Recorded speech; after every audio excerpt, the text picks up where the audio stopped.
Olá para você, está começando o conteúdo extra dessa semana. Hoje é dia 1º de maio de 2026, dia do trabalho, feriado nacional, e a gente vai falar sobre esta data tão importante, tão relevante para o Brasil e para o mundo. Eu tenho o prazer em receber o sociólogo Isaías Pascoal. Isaías, boa noite, obrigado pela sua atenção aqui com a gente. Isaías, qual que é a importância dessa data do dia do trabalho nesta sexta-feira? Primeiramente, minha saudação a você, Eduardo, e a todos aqueles que forem nos ouvir e ver. Olha, 1º de maio, Dia do Trabalhador, uma data talvez a mais importante do movimento operário, uma data bastante tradicional, que existe desde o final do século XIX e foi, vamos dizer assim, o centro das celebrações do movimento operário. Eu acho que até hoje, mas o auge mesmo se deu até o final dos anos 90, porque nós estamos passando por uma modificação gigantesca no mundo que implica mudanças para a celebração dessa data. Mas eu acho assim que a importância é o mundo operário se reunir, celebrar as suas conquistas e, sobretudo hoje, pensar numa forma de enfrentar os desafios gigantescos que estão já presentes na nossa vida, mas que estão ainda por vir. Então, momento, Eduardo, de celebração das tradições, das conquistas que o movimento operário trouxe para si e para o mundo, e, sobretudo, de pensar no que fazer diante das inovações tecnológicas profundas que estão aí. Dentro da sociologia, o que isso pode representar de uma época de luta, como foi citado agora há pouco, até a década de 90, para hoje? A gente está nessa modernidade muito rápida, né? Ao contrário de outras décadas. Como é que a sociologia pode abranger isso, Isaías? Olha, Eduardo, primeiramente, eu acho importante destacar que desde o final dos anos 80, mas sobretudo nos últimos 20 anos, o mundo vem passando por uma revolução que atingiu todas as dimensões da sua vida. É no campo político, cultural, tecnológico, e claramente, quando isso acontece, como foi no passado, por exemplo, durante a Revolução Industrial, o impacto no mundo do trabalho é gigantesco, é imenso. Então, nós estamos transitando de uma era em que a indústria, eu queria caracterizar bem isso, porque eu acho que são duas etapas muito importantes do movimento operário nos últimos tempos. Nós estamos saindo de uma época que é o final, segunda metade do século XIX, quase todo o século XX, em que a indústria era a base da economia, era fundamental para o crescimento econômico, e onde existe isso, onde a indústria é a base, necessariamente você tem de ter uma classe operária muito forte. E nesse período, a classe operária realmente se fortaleceu, criou grandes sindicatos que defendiam os seus interesses, os seus objetivos, e partidos políticos de massa, partidos mais alinhados à esquerda, alguns mais radicalizados, outros menos, por exemplo, muitos situados no campo da social-democracia, e que trouxe benefícios profundos para a classe operária, conquista de muitos direitos, e eu diria até conquistas civilizacionais, no sentido, por exemplo, de integração dessa massa operária muito grande à sociedade, e no caso, por exemplo, das social-democracias, que têm base operária, a conquista de direitos no campo político. Né? A social-democracia ela existe no mundo democrático. Então, nós vivemos durante muito tempo num mundo assim, mas em razão dos avanços da tecnologia desde o final dos anos 80, esse mundo começou a se diluir.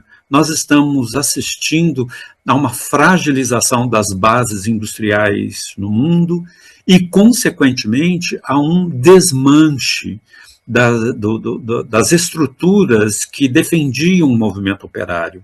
Por exemplo, em todo o mundo, os sindicatos diminuíram e eles perderam muita força, e isso fragilizou o movimento operário, e os partidos que tinham uma ligação muito forte com o movimento operário também se fragilizaram. No lugar de tudo isso, nós estamos assistindo a um mundo muito volátil, em que a tecnologia, a robotização, nos últimos tempos, o surgimento da inteligência artificial, que está no seu início, mas que tem um potencial enorme, tanto de criação de novas oportunidades, mas, a meu ver, sobretudo de destruição desse antigo modelo de existência da classe operária. Ou seja, como as indústrias têm diminuído no mundo, então nós estamos perdendo uma situação em que o trabalhador tinha um trabalho fixo, ele recebia um salário com o qual ele podia contar no final do mês, com uma série de direitos, para uma situação em que esse tipo de emprego ele vai se tornando cada vez mais raro. E aí nós vamos tendo outros arranjos, como, por exemplo, a terceirização de atividades, o surgimento de empreendedores que tentam criar empresas e tudo mais. E nessa situação, não existe mais o espaço, ou ele não existe como antigamente, para a atuação de sindicatos fortes e de partidos políticos identificados com essa classe operária. Então, essa nova situação é uma situação complicada para o movimento operário. Por quê? Porque eu acho que não tem volta, Eduardo. Uhum. A tecnologia, quando a gente analisa a história mundial, a tecnologia implanta determinadas configurações que não tem jeito de retornar. A Revolução Industrial, lá no final do século XVIII, é um laboratório espetacular para a gente vivenciar isso. Então, ela só avança. Eu penso comigo que aquilo que o homem imagina, mais cedo ou mais tarde, ele executa. Então, eu não acredito que vá haver uma parada no processo de robotização, de automatização das indústrias e da atuação muito forte da inteligência artificial. Por isso, esse desafio que eu coloquei agora há pouco para o movimento operário, para mim, ele é fundamental. As lideranças operárias situadas nos sindicatos ou nos partidos que ainda têm uma ligação com o movimento operário, mas, sobretudo, eu penso que todas as lideranças civis, políticas e as próprias pessoas, os jovens, vão ter de pensar numa forma de encarar como vai ser no futuro, como vai ser daqui a pouco. E eu acho que isso não é fácil, mas é uma exigência que está colocada. Nesse caso, Isaías, falando um pouquinho do trabalhador, ele também vai ter que se preparar um pouco melhor com essas novas tecnologias, ou a gente vai ter que ter um apoio dos dois lados, como foi citado agora há pouco, entre o sindicato, questão governamental? Eu acho que são realmente as duas coisas. Numa primeira instância, nós temos que pensar ainda no papel que os sindicatos podem desempenhar no sentido de proteger a classe trabalhadora, das lideranças políticas no sentido de evitar uma extrema precarização do trabalho e aí jogar na marginalidade social milhões de pessoas. Porque o que as pessoas vão fazer diante desse mundo que se automatiza cada vez mais, de uma inteligência artificial que nesse momento está destruindo uma série de empregos? Cara, se você não pensar nisso, a nossa sociedade vai ser inviável no futuro, ou então nós vamos viver numa situação de disrupção muito forte. Então, os governos, as lideranças políticas de todas as colorações, porque aí eu incluo inclusive os partidos que estão situados mais à direita, e eu estou colocando isso porque nem sempre a preocupação social de proteção ao trabalhador foi a preocupação central desses partidos. Mas no mundo de hoje, eu acho que nem esse lado escapa da necessidade de pensar numa sociedade em que os setores mais fragilizados têm de ser protegidos.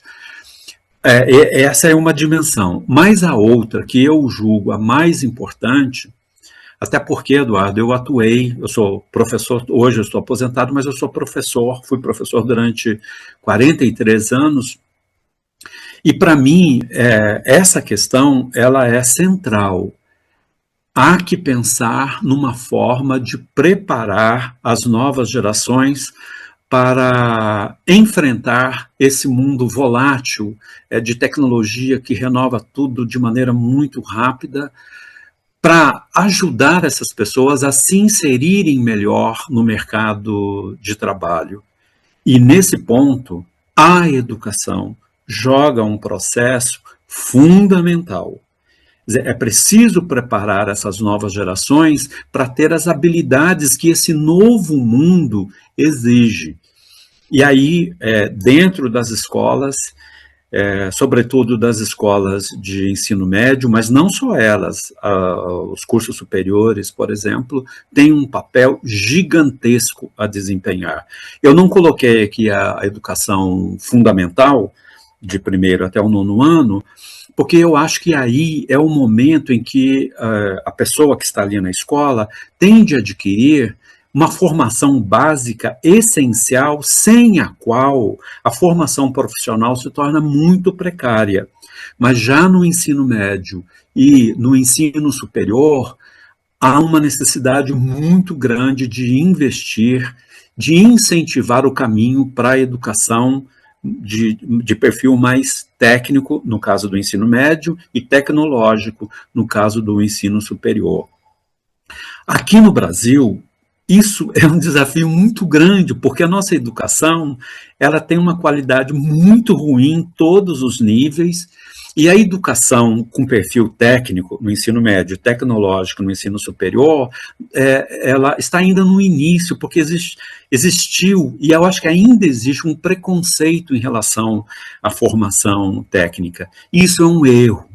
A formação técnica, além de preparar o país como um todo para ele ser mais competitivo no mercado internacional, ele dá às pessoas mais condições de arrumar um emprego melhor, de ganhar um pouco mais, e aí levar uma vida com mais dignidade, sem precisar, por exemplo, a todo momento recorrer a bolsas disso e daquilo, que eu entendo, Eduardo, que num certo momento da vida isso até se faz necessário, mas a gente não pode viver sempre dependendo desse tipo de coisa.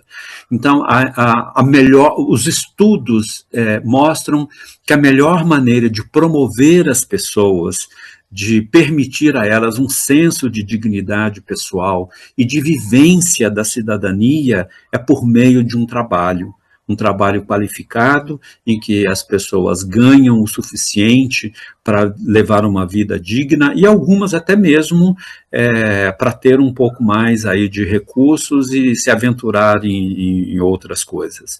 Então, eu acho que essa parte da formação, ela é importantíssima.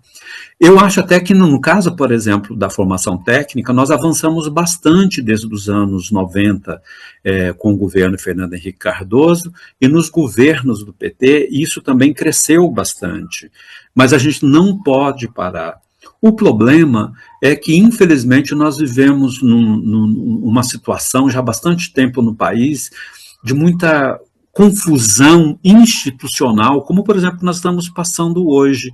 E quando a gente vive nessa confusão institucional, sobra muito pouco espaço para você pensar o país daqui a 20, 30 anos, porque a gente está tão imerso nas lutas e nos conflitos políticos que a gente não pensa estrategicamente o país. E aí eu acho que a educação técnica, eu acho que tudo, mas como a gente está falando aqui da educação técnica, ela sofre também, porque ela se torna muito vagarosa, nem sempre focando naquilo que é essencial. Mas eu acho que isso é inadiável. E acho, inclusive, Eduardo, se você me permite, claro, fica à vontade. Acho que mesmo na educação fundamental, mesmo nela, que eu falei agora há pouco, que ela é o espaço da formação geral do cidadão, da pessoa que pensa criticamente o mundo, nós temos que ensinar algumas coisas que até agora ficaram distantes da escola. Entre tantas coisas, focando aqui na nossa conversa, eu citaria, por exemplo, uma educação financeira importante para as pessoas. As pessoas saem do ensino básico, que é o fundamental e o médio, praticamente analfabetas em educação financeira. E, ao lado disto, o desenvolvimento de um espírito de iniciativa, de um espírito empreendedor, que pode dar aos alunos um outro campo de atuação. Pode ser, por exemplo, que as pessoas não queiram se tornar operárias numa fábrica e tudo mais. Pode ser que elas queiram, e esse é um movimento que tem sido muito forte nos últimos tempos, de abrir um próprio negócio, de tocar isso, mas eu acho que falta muito apoio na sociedade, acho que as escolas atuam muito pouco nisso. É por isso, então, que o campo educacional é um campo fundamental para ajudar a sociedade, os alunos, os trabalhadores, a pensar em como se preparar melhor para o mundo que está aí à sua frente. Isaías Pascoal foi o convidado desta sexta-feira, dia do trabalho, 1º de maio. Isaías, muito obrigado pela sua atenção aqui com a gente do Conteúdo Extra. Um prazer aqui. Se quiser deixar as suas redes sociais, fique à vontade aí. É o seu momento agora, como diz. É o seu show, além da explanação sobre o dia do trabalho. Obrigado mais uma vez, Isaías. Ok, Eduardo, agradeço muito por essa conversa. Desejo que a sociedade que nós sejamos capazes de pensar bem em responder a essa situação. E eu vou deixar no meu Instagram, que é a minha rede social, em que eu posto algumas coisas, Isaías Pascoal-SR.